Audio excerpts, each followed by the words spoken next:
Good morning, good afternoon, good evening, wherever you're tuning in from. I'm John Brandt, Director of Professional Practices and Innovation here at ISACA. And today's joining longtime friend, colleague, all things cyber, good dude, Chase Cunningham. If you would, for our viewers who may never have heard of you before, give a little introduction about yourself. So yeah, I've known John for a long time. We were chief mess together back there at Fort Meade. I'm a retired crypto chief. I was at Fort Meade. Then I was at Forrester Research, published all their zero trust stuff out on the market, and then written a bunch of books and have been consulting since then around ZT and cyber strategy and, typically those types of things. All right. Well, it's funny you mentioned ZT, right? Because earlier this year, we commissioned you to write another paper, right? So I reached out to you, which ultimately was titled Examining Authentication in the Deepfake Era. So currently that is in a members-only status. However, I do believe that by the time that this is posted, it will be live for the masses, and the link to that article will be put in the show notes here. So, Chase, I always love your perspective, right? You're the no BS guy, right? We've obviously worked a lot together. You've got very strong opinions on identity and access management, which I absolutely love here. So, what really drove the need for us to author this particular paper, right? And start to hopefully make a difference, right? Well, I think authentication is one of these things that you have to get right. It's super critical for the approach around cybersecurity. Most of the time we see that people are kind of dealing with authentication rather than actually working to use authentication. And we've got a change in things that is going with the way that we take care of authentication. It used to be you were good enough if you just had multi-factor and you had an IAM program. That's not really enough anymore. We've seen that there's a sea change coming in the way that access is being granted. Now you have non-human identities, you have deep fakes, you have all these other issues around access and controls and the way to take care of that.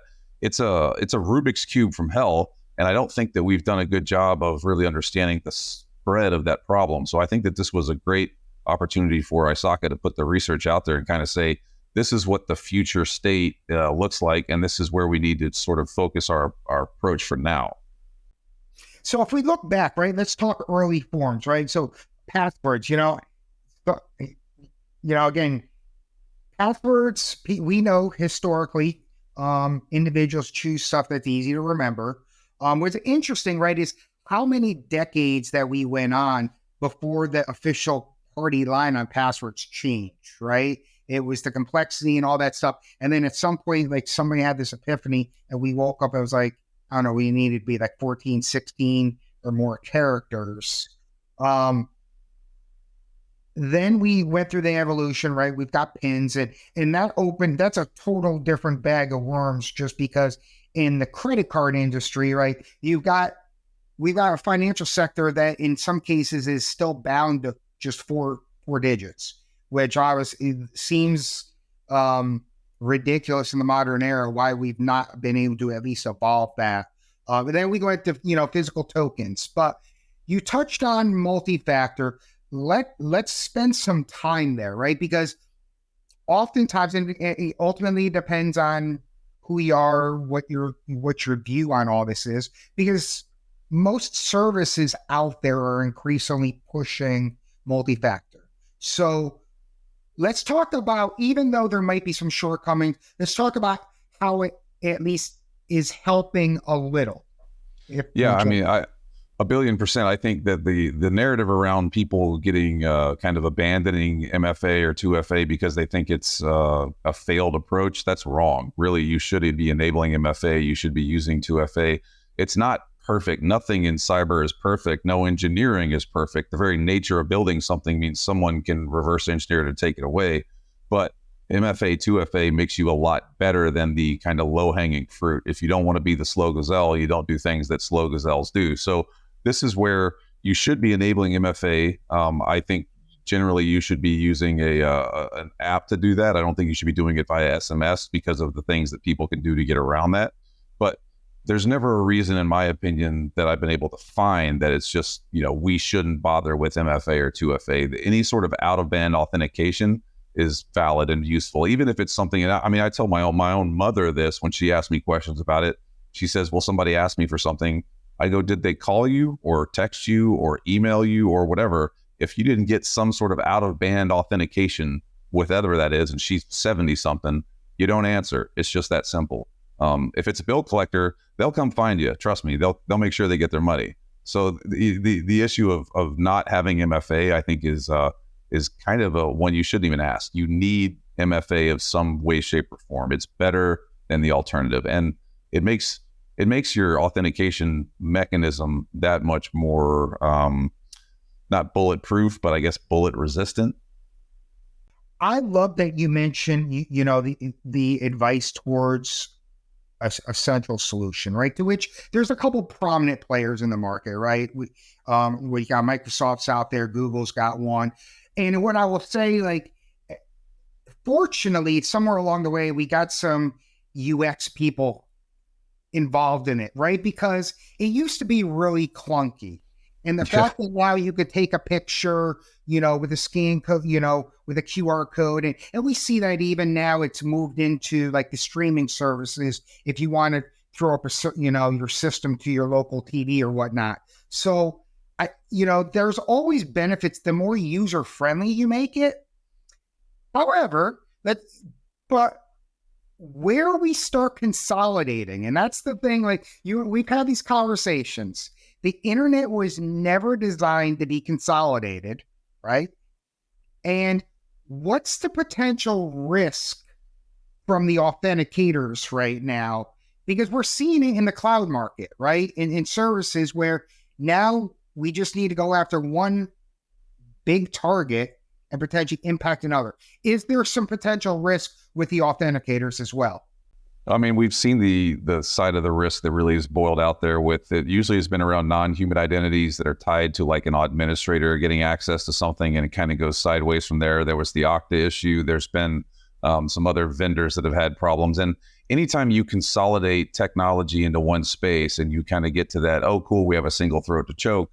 Well, that single throat to choke also could potentially choke you back. It's not really it's not really the best approach to have the single sort of source of truth, because that single source of truth is also a single point of failure. However, there's a management and budget issue here that people typically deal with too, of I don't want 3 or 4 or 5 different IAM solutions. I don't want 3 or 4 or 5 different things. It becomes problematic. So what I typically work with folks around is being smart about which solutions you really need, and then being very specific about the controls you set up to take care of how those things are leveraged, including administrators. To note, we haven't seen any mega breaches that have occurred in the last, say, a couple of years that have been typically around just some kind of bobo user getting pwned. It's been administrators or vendors or third parties that have had access to control systems that is where things have gone horribly awry. So it shows its teeth, but if you really step back, those were honestly poorly configured systems with bad controls that allowed those to be as bad as they were. So let's dig into that issue in particular. When, as a consultant, you're going out there, you're having these conversations with people. And in my mind, I have an idea of how you probably approach that, but I'm not going to put words into your mouth. When you're guiding a prospective customer or whatnot in addressing identity related issues, what are some of the conversations you're having with them?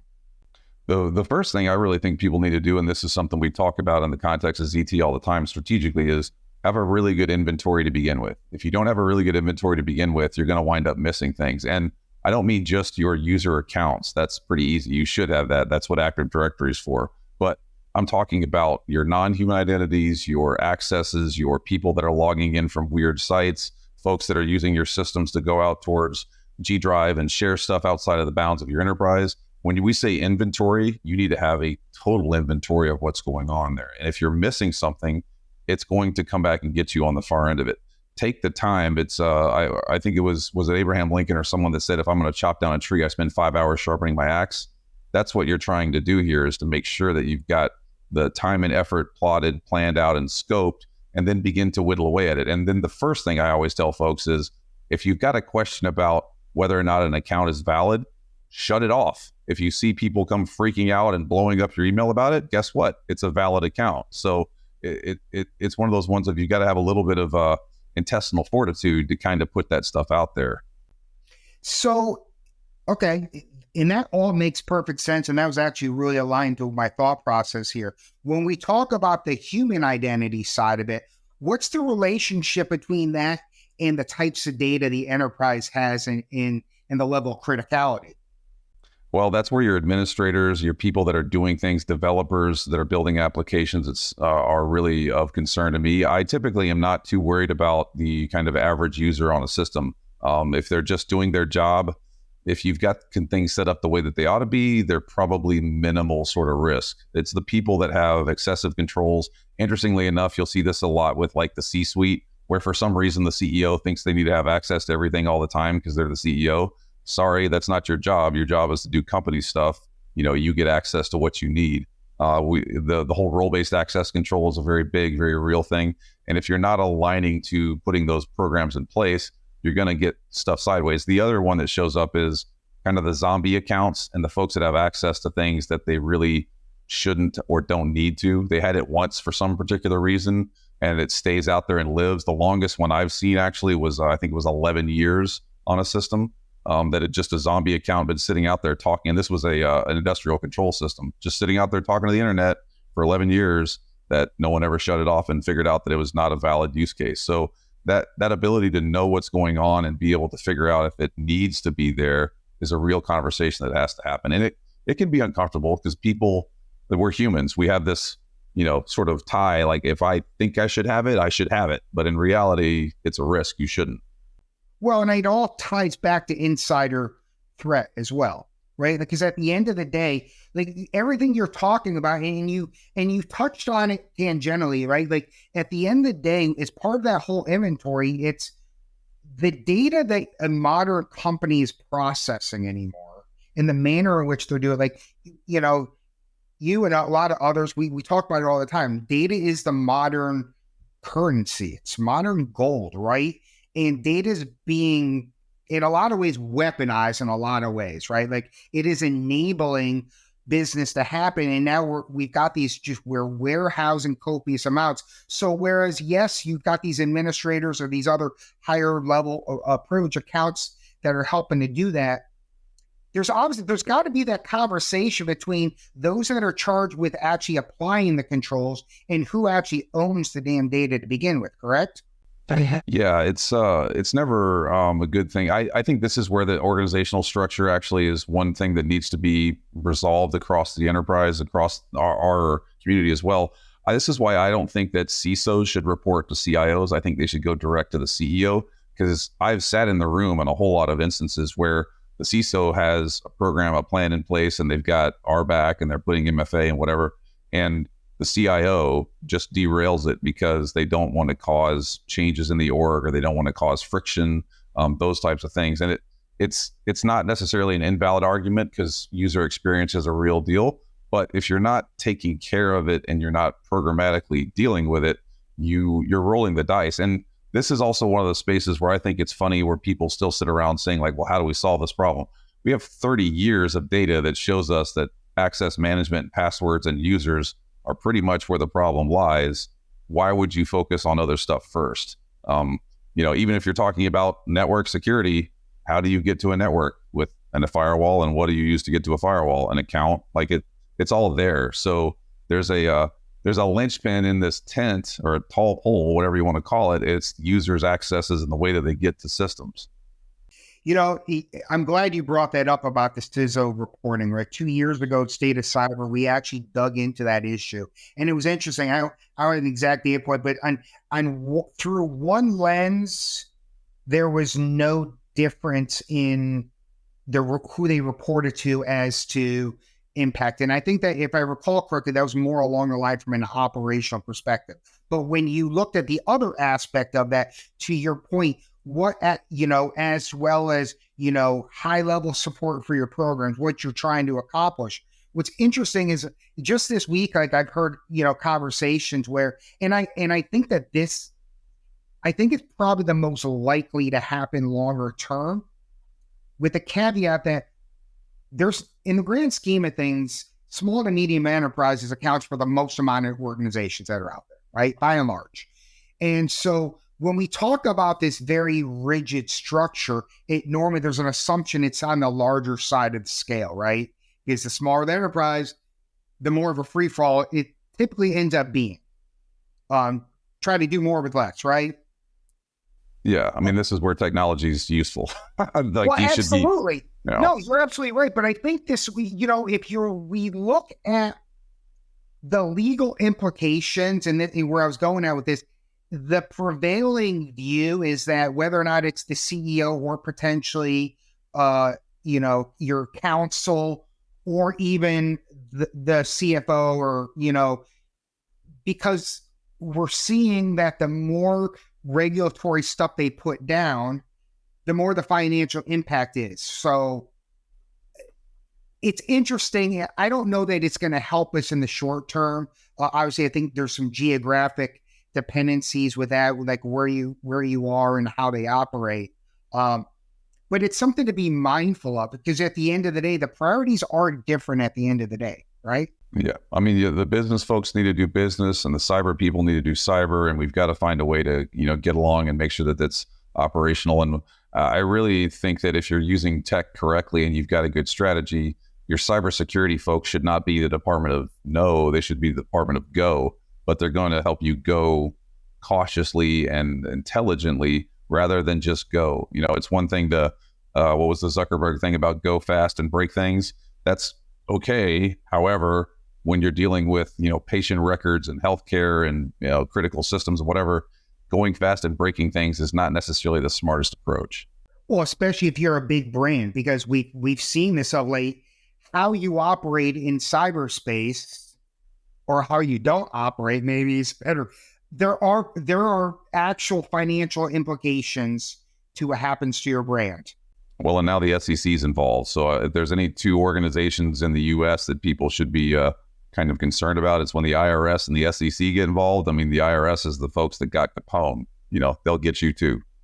So let's talk on that, Ray. I'm curious on your thoughts, because, Ray, like, and obviously, like, I know for me, like, I'm a skeptic of government involvement. Like, it's a necessary evil to a point, but where I feel like there's got to be a strong correlation right now is the more mandates we're throwing down, the more costly we're making security.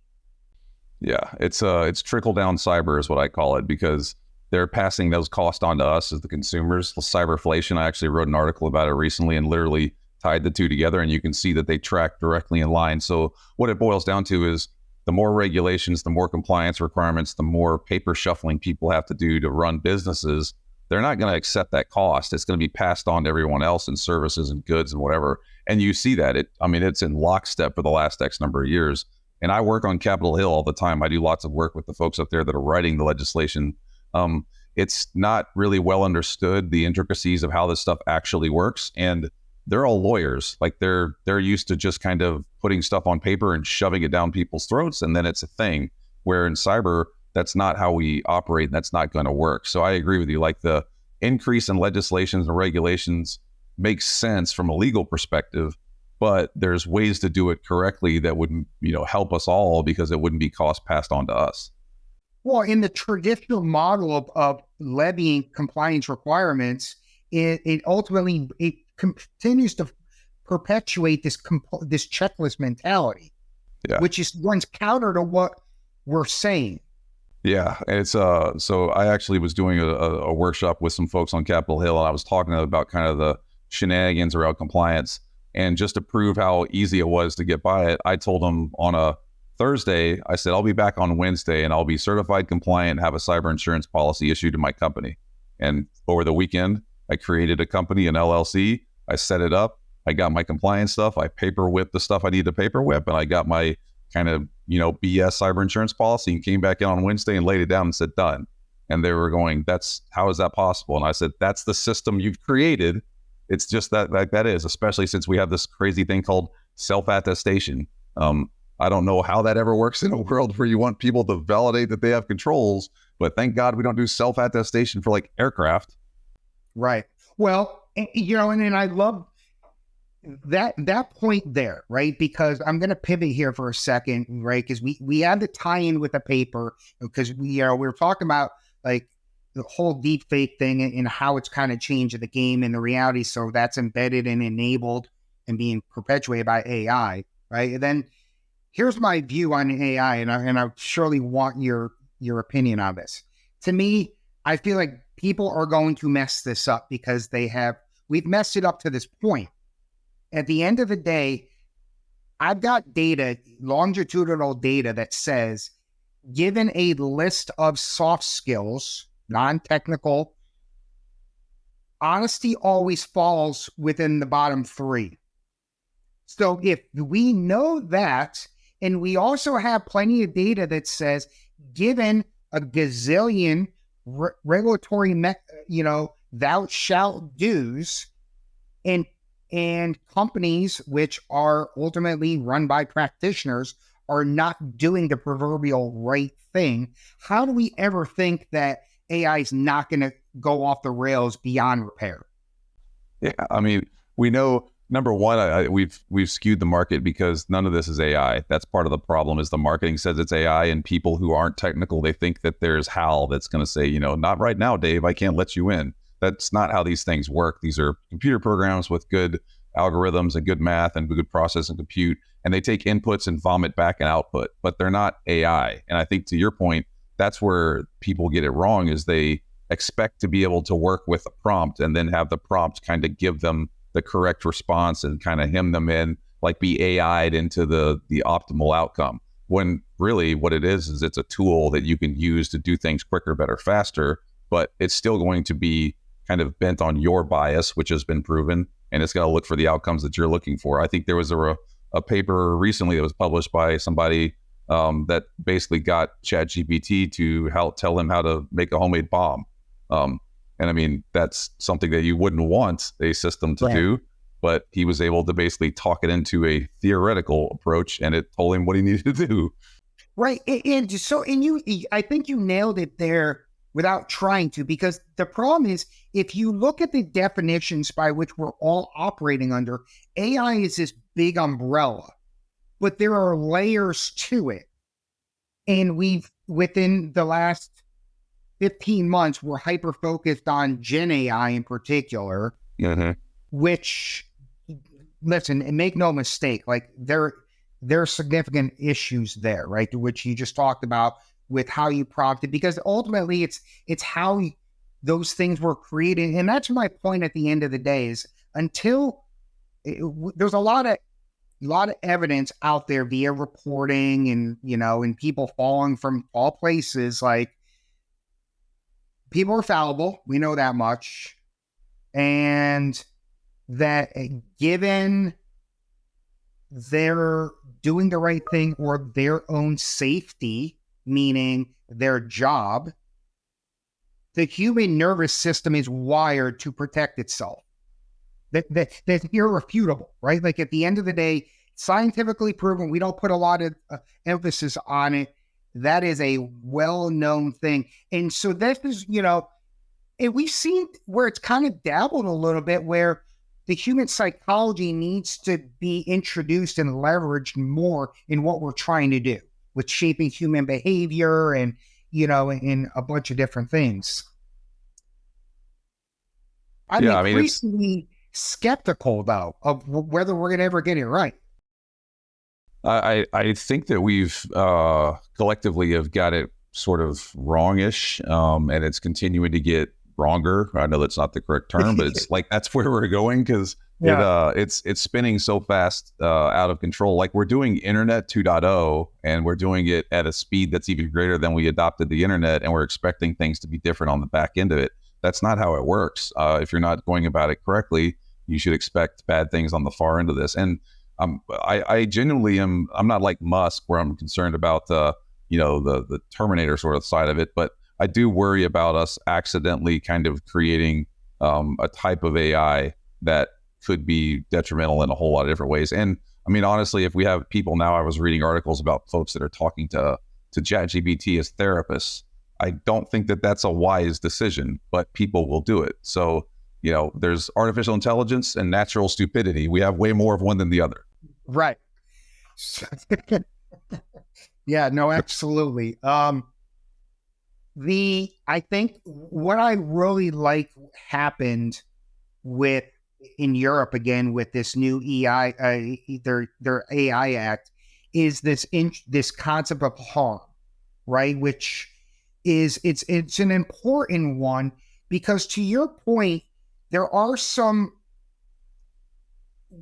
of this might end up being like the Terminator, like scary, like will it ever come true? But over the last not so distant past year, there have been groups of people who have been disenfranchised and actually they adversely affected by algorithmic decision making. Yeah. And so we're at that point, like that's the criticality, and the work that we're doing here, especially because there's a huge call on the audit community, right? And some of the challenges with that is that there are aspects of all this technology that's being implemented that there's not access to. Yeah, I mean, bias is introduced by humans into systems, but the problem we have is bias now is at a global scale, and bias, and I don't mean bias in the political sense. I mean bias in the way that we actually deal with data and the responses and whatever else. So it's at a scale that is so infinite now that it just gets really, really big, really fast. And humans are not too great at thinking beyond, like you said, the own boundaries of our sort of flesh and our homes and those types of things. So we've created this thing. I think it's gotten out of our hands and it's rolling forward pretty fast. I'm not fatalistic. I think that humanity can deal with it, but I do see it playing significantly in the space around technology. Cyber is one to be. You're seeing it already. I think I saw something recently that said there's a 4,600% increase in phishing emails since ChatGPT came around. So it's being used for malicious and nefarious purposes, and it's just what it is. Like, you can use a shovel to dig an irrigation well, or you can bash someone's skull with it. A tool is a tool. It just depends on how you use it. Right. So now we've delved a little bit further into the AI side than I originally thought, but there's relevance to that conversation, right? Because right now, one of the things that you had written about is deepfake related risks of biometrics. And so before we dive into that, though, let's, for the readers, quick summary, how biometrics can be beneficial, some risks associated with them, and then let's kind of dig into the primary risk with deepfakes to biometrics in particular. Sure. So the biometrics, honestly, I think are a great way to tie into the authentication mechanism. I personally think people should be using biometrics more. I use Windows Hello on my computer. I've got biometrics on my phone. I use it for access to a lot of stuff. Biometrics is good because it's a thing that is tied to you and you can have some real fidelity with it. However, in today's world, we also live in a space where cameras are super high resolution. You can see literally the fingerprints on people's fingers. You can see stuff in people's irises. Like, you can get really good fidelity on imagery. And then that could be used in combination with some of these deep fake type attacks to build fake imagery to use for biometric purposes. Now, that's not meaning that you're always going to be able to get access based on that. However, there's other pieces that come into that play. But biometrics in general terms, good approach to tying into an authentication program.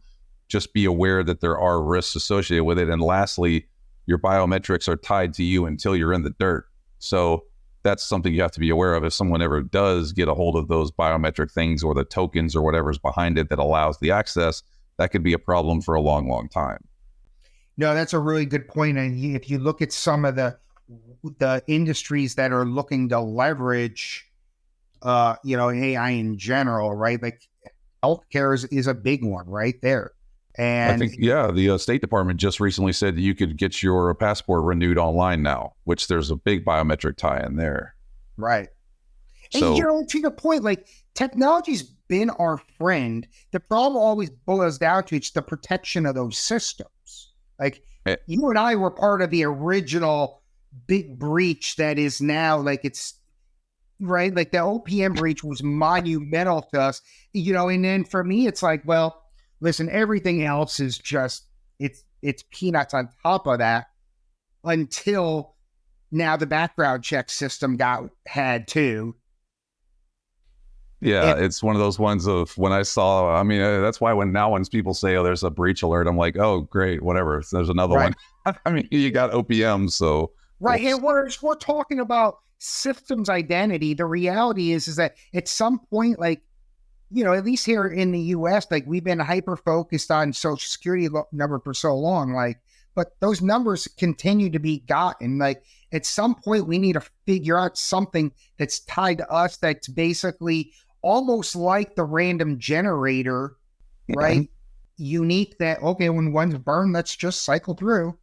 that's why I'm a fan of the self-sovereign identity stuff that's coming into the market. That's finally getting the kind of place it is because, like, I use a thing called Holder, and basically, if you and I are going to chat, and I want to make sure that we're valid, I can use my government issued ID. I can use my phone. I can use my credit card, and then if you say I'm still a little bit iffy, you can actually ask someone else to vouch that I am who I say I am. So we can authenticate outside of those means, and then lastly, you could tie it to a biometric thing of like taking a picture of your face or whatever. So I think we're starting to see that there's an understanding of a better way to leverage these many different avenues of authentication inside of those programs, tie it to biometrics, tie it to stuff that is immutable, and then you can have a pretty solid approach to it. But that's not operating at scale yet. You and I are both veterans. Yep. I would love to see the junky sort of stuff that's on the VA system go away and move towards these new approaches, because I'd stay awake at night wondering if, what's going to happen with me logging into the VA system.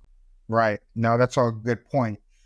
So we're going to bring home this conversation. I want to let's get into the meat of it and really kind of help people understand specific risks to biometrics. And in the paper here, we identified 5 of them: loan spoofing, evasion, template blending, manipulation of the biometric data storage, and then scale accessibility. If you would just, let's pick a few of them, kind of dive in, and then from there, we're going to wrap this up. Yeah, so I mean, the one that stands out most to me is really the manipulation of the biometric data on the back end. If somebody's able to get towards those back end systems, I mean, essentially, when you have a biometric piece of information, it's stored somewhere, and it's not stored as like your fingerprint or whatever. It's stored as like a token or something along those lines. If somebody's able to get to that and manipulate that, that could cause a loss of access. It could cause a lot of other problems, and it could be potentially something that follows somebody around for a long, long time. Because, like you say, your biometrics are with you till you're in the cold dirt. So that's a real issue. The scale side of it, biometrics currently does not scale too well. Like, you can have a username and password on a whole lot of systems, and it can be spread a bunch. It can be used for SSO and whatever else, but we don't have kind of biometric SSO as it stands currently. Hopefully we'll get there, where you could just go to a system, take a picture of your face or whatever, do some calculations and log you in, check some telemetry.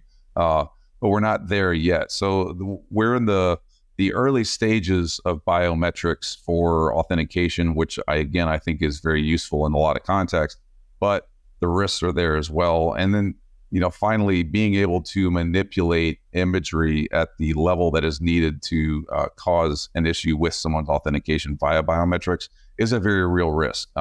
You're seeing those systems, those deep fakes, those types of camera systems getting so good that it's not beyond the pale that this is going to be a real risk to deal with here very, very shortly. It's interesting you mentioned that, because I just saw, was it the new version of OpenAI's ChatGPT there? Strawberry. Yeah. Yeah, I think they were talking about the refinements to basically cut against the hallucinations, or in particular, right? Because, where you were basically, it was the background, it was the depth on the images, right? Where it was very easy to identify. But like you said earlier with phishing, like all of this stuff over time, and given people's creativity and enough money, things are going to get better. It's going to be increasingly difficult to identify, protect against. Yeah, I mean, we're already seeing that. I actually have done some deepfake work with folks. I was doing some stuff with the NFL and deepfake one of their coaches to show just how easy it would be to kind of get them to have manipulated stuff out there to the press, and that's a problem for the NFL. So it's a real risk. Luckily, it's not a risk that is something you need to kind of burn down the house about, but you need to be aware of it. You need to have a plan in place because it's coming your way. It's never one of those things of there's not a way to solve this problem. Strategy, I think, will solve the majority of problems if you do it correctly, and being realistic about the outcome that you expect, and then beginning to put a program in place. Yeah, I think that the reality of it all is important, right? And when we talk about risk management in general, right, it's the deep knowledge of this is the potential impact, but then monitoring the likelihood of it. Because what I'm hearing from you is like the likelihood is probably going to increase with time. Yeah, well, and the issue that we really are dealing with here, unlike vulnerabilities, technical exploitation, is you're still dealing with the human elements of what's going on, and humans are much more easily manipulated, tricked, coerced, etc., than an exploit on a web server ever is. So that's where I think the concern should be higher for people. And unfortunately, if these things are put together correctly in a really good program, sort of by the adversary, the odds of a human being able to detect and deal with it from just cursory looks and analysis is pretty low.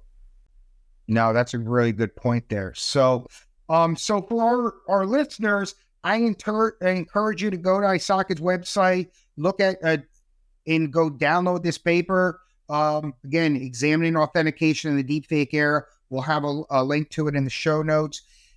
Chase, I always give you an opportunity. So for the practitioners out there, we gave them a lot of information or whatnot. For the masses, what are the things, like the two things that you think everybody needs to be doing or doing better? If you can, turn on MFA or 2FA on any application that you're using. It's a really simple thing. Literally today, I've had a friend of mine that's got somebody messing with her accounts, and I said, turn on MFA, 2FA, like problem solved. So number one, do that. Number two is to really understand that you're living in a space where the fabric of reality digitally is constantly changing and under threat. Question what's put in front of you. Take your time to really understand it and look for multiple sources of truth. Great pointer there. And I'm just going to underscore that with the fact that the threat landscape is becoming increasingly complex. Practitioners are increasingly stressed out. That time to pause and evaluate and scrutinize, the sources of truth is increasingly important. Yep. Think for yourself. Exactly. All right. Chase, as always, man, I love our time together. Appreciate you making some time for me, busy guy that you are. I'm Brandt. This was ISACA Podcast.